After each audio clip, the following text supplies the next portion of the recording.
बांग्लादेश के हालात ऐसे हैं कि वहां लगातार हिंसा आगजनी की घटनाएं हो रही हैं। आज भी बांग्लादेश की एक विशेष अदालत ने पूर्व प्रधानमंत्री शेख हसीना को फांसी की सजा सुनाई है और पूरे बांग्लादेश में इस वक्त तनाव पसरा हुआ है। हालात इतने खराब हैं कि बांग्लादेश के अलग अलग शहरों में हिंसा, आगजनी, लूट, तमाम घटनाएं हो रही हैं। और जो कट्टरपंथी शेख हसीना के खिलाफ सड़कों पर उतरे हुए हैं, वो शेख मुजीबुर रहमान के उस घर पर बुलडोजर चलाने की मांग कर रहे हैं जिसे बांग्लादेश में राष्ट्र निर्माण का प्रतीक माना जाता था। बांग्लादेश में जिस तरह पिछले साल, वापस रुख कर रहे हैं बांग्लादेश का, तख्ता पलट के लिए हिंसक आंदोलन हुआ था, ठीक उसी तरह से इस बार भी कई शहरों को जलाया जा रहा है। वही तरीका है, वही पैटर्न है। ये हिंसा भी मुख्य रूप से दो पक्षों के बीच में हो रही है, जिनमें एक तरफ शेख हसीना की पार्टी अवामी लीग के समर्थक हैं और दूसरी तरफ कट्टरपंथी जमाते इस्लामी के लोग। और इन दोनों के बीच इस वक्त खूनी संघर्ष हो रहा है, जिन्हें आप इन तस्वीरों से भी देख सकते हैं। क्या आपको पता है कि जिस बांग्लादेश में हालात इतने खराब और अस्थिर हैं, वो बांग्लादेश साल 2024 के ग्लोबल पीस इंडेक्स में 93वां स्थान पर था, जबकि हमारा देश भारत 116वें स्थान पर। और फिर बड़ा मुद्दा मिल गया था कुछ लोगों को, जो ट्विटर पर उछलने के लिए इस पर खूब आमादा दिख रहे थे। एकदम से भारत को पीछे दिखाने में, भारत में अशांति के लिए सबसे बड़े दूत वो लोग पैदा हो गए जो जगह जगह इस पर कहानियां लिखने लगे और बताने लगे कि भारत में कितनी अशांति है, भारत का क्या हाल है। लेकिन उन्हें यह नहीं दिखा कि जिस बांग्लादेश में ऐसी हालत है, वहां पर 93वां स्थान पर उसको डाला गया है।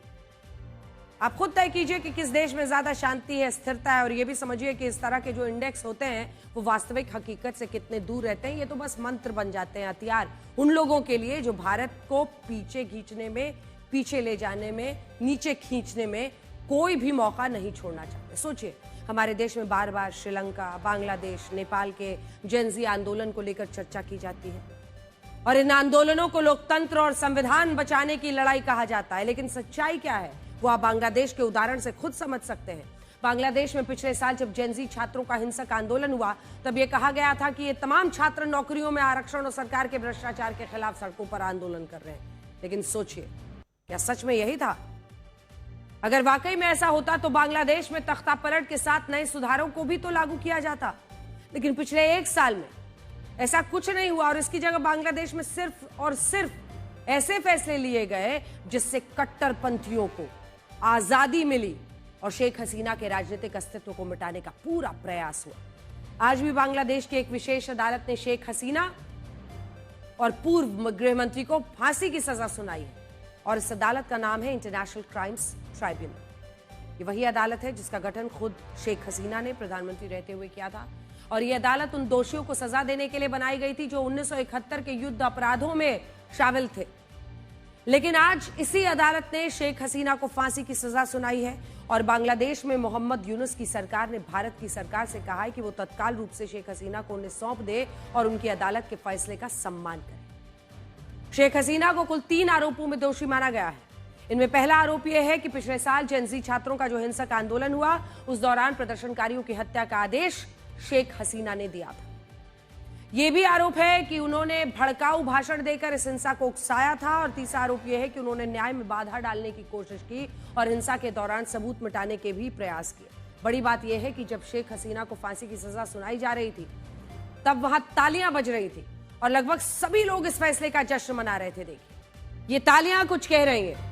इन तालियों के शोर से यह समझा जा सकता है कि जो जज ये फैसला सुना रहे थे, उन पर शेख हसीना को सजाए मौत देने का कितना दबाव था। कोर्टरूम में मौजूद हर व्यक्ति को यह इंतजार था कि कब शेख हसीना को सजाए मौत दी जाएगी। सबसे बड़ी बात यह है कि बहुत सारे लोगों को यह लग रहा है कि जिस अदालत ने यह फैसला सुनाया वो एक अंतर्राष्ट्रीय अदालत है, जबकि ऐसा कुछ नहीं है। हकीकत यह है कि इस इंटरनेशनल क्राइम्स ट्राइब्यूनल में इंटरनेशनल जैसा कुछ है ही नहीं और इसमें वही लोग हैं जिन्हें मोहम्मद यूनुस और जमाते इस्लामी के कट्टरपंथियों ने खुद चुना है। और ये बात शेख हसीना ने भी कही है और उन्होंने इसे बदले की कार्रवाई बताया और यह भी कहा कि वो इस फैसले को स्वीकार नहीं करती। वैसे बांग्लादेश का इतिहास बताता है कि वहां इस वक्त कुछ भी पहली बार नहीं हो रहा है। बांग्लादेश पहले पूर्वी पाकिस्तान हुआ करता था और पाकिस्तान देश का हिस्सा था।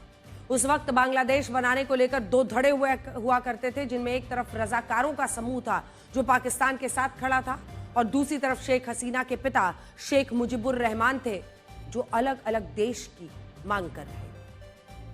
जब भारत की मदद से शेख मुजीबुर रहमान की जीत हुई और पाकिस्तान से अलग होकर पूर्वी पाकिस्तान बांग्लादेश बना, तब कट्टरपंथी रजाकारों और शेख मुजीबुर रहमान के बीच संघर्ष बढ़ गया। इस संघर्ष के दौरान ऐसे हालात पैदा हुए कि 15 अगस्त 1975 की रात को बांग्लादेश की सेना की कई टुकड़ियों ने ढाका में शेख मुजीबुर रहमान और उनके परिवार के सभी लोगों की हत्या कर दी, जिनमें उनके 10 साल के सबसे छोटे बेटे रसल भी थे। उस वक्त शेख हसीना और उनकी बहन की जान बच गई थी क्योंकि वो विदेश में थे, लेकिन पिछले साल के तख्ता पलट में जमाते इस्लामी के कट्टरपंथी शेख हसीना की जान लेना चाहते थे और उस वक्त इन तस्वीरों की पूरी दुनिया में खूब चर्चा हुई। शेख हसीना के आवास में घुसी हिंसक भीड़ ने उनके घर में रखे अंग वस्त्रों तक को लूट लिया था और उनका इस तरह से तमाशा बनाया था। और सोचिए, आज इसी आंदोलन के लिए शेख हसीना को फांसी की सजा दी गई है। इससे बड़ा मजाक क्या हो सकता है? अगर आप मुझसे पूछेंगे तो हकीकत यह है कि अब बांग्लादेश को धीरे धीरे पाकिस्तान ने हाईजैक कर लिया है और इसे मैं आपको बड़ी स्क्रीन पर भी दिखाना चाहती हूं। अब बांग्लादेश पर पाकिस्तान इतना हावी हो गया है, इतना हावी हो चुका है कि आप देखिए सोच दोनों की कैसे मिल रही है, तरीके कैसे मिल रहे हैं। उसे बांग्लादेश ना कहकर आज पूर्वी पाकिस्तान कहना सही होगा, जो वो पाकिस्तान के विभाजन से पहले हुआ करता था। बांग्लादेश पाकिस्तानी कट्टरपंथियों, आतंकवादियों का नया लॉन्च पैड बन गया है। पिछले महीने 30 अक्टूबर को लश्कर के टॉप कमांडर सैफुल्लाह सैफ ने खुद कहा था कि लश्कर के ऑपरेटिव अब ईस्ट पाकिस्तान यानी बांग्लादेश में सक्रिय हो गए। इसके अलावा बांग्लादेश में जब धार्मिक उग्रवाद भी तेजी से बढ़ रहा है और वहां आप सोचिए कि हिजबुत ताहिर और अंसारुल्लाह जो बांग्ला टीम है जैसे कट्टरपंथी संगठन फिर से अपने एक्शंस, गतिविधियां वहां पर बढ़ा रहे हैं।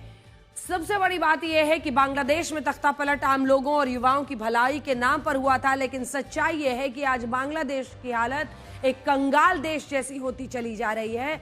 उसको कांग्लादेश कहना बुरा नहीं होगा क्योंकि शेख हसीना के दौर में बांग्लादेश का जीडीपी ग्रोथ रेट 7.1% था, जो आप इस तरफ देख रहे हैं, और मोहम्मद यूनुस की सरकार में कहां पहुंच गया है 3.8% पर। पिछले 7 महीने में 95 फैक्ट्रियां बंद हुई हैं और 62,000 लोग बेरोजगार हुए हैं।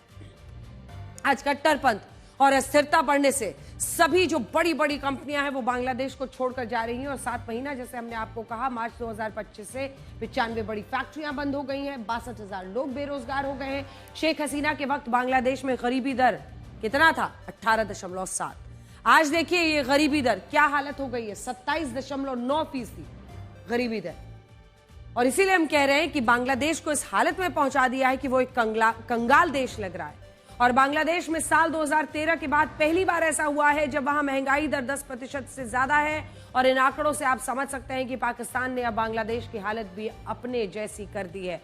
और इसके पीछे सिर्फ और सिर्फ कट्टरपंथ एक बड़ा कारण है और यह स्थिति भारत के लिए कहीं से भी अच्छी नहीं है। अगर आप इस नक्शे को देखेंगे तो पहले भारत के सामने सिर्फ पाकिस्तान की चुनौती हुआ करती थी। पाकिस्तान अपने बॉर्डर से भारत में घुसपैठ करा सकता था, लेकिन अब बांग्लादेश में भी कट्टरपंथी सक्रिय हो गए हैं और लश्कर तो खुलेआम कह रहा है कि वो भारत के खिलाफ बांग्लादेश को अपना लॉन्च पैड बनाने वाला है। और इसीलिए ये सबसे बड़ी चिंता है। अगर यहां पर वो एक अपना लॉन्च पैड आतंकियों का बनाते हैं और हमारा पश्चिम बंगाल का बॉर्डर इतना पोरस है तो ये बहुत बड़ा चैलेंज है। इन दोनों देशों को अगर आप देखिए, इनके साथ आतंक के मुद्दे पर चीन का समर्थन रहता है, उसके हथियार पाकिस्तान को मिलते रहते हैं, तो ये भारत के लिए अच्छी स्थिति नहीं है।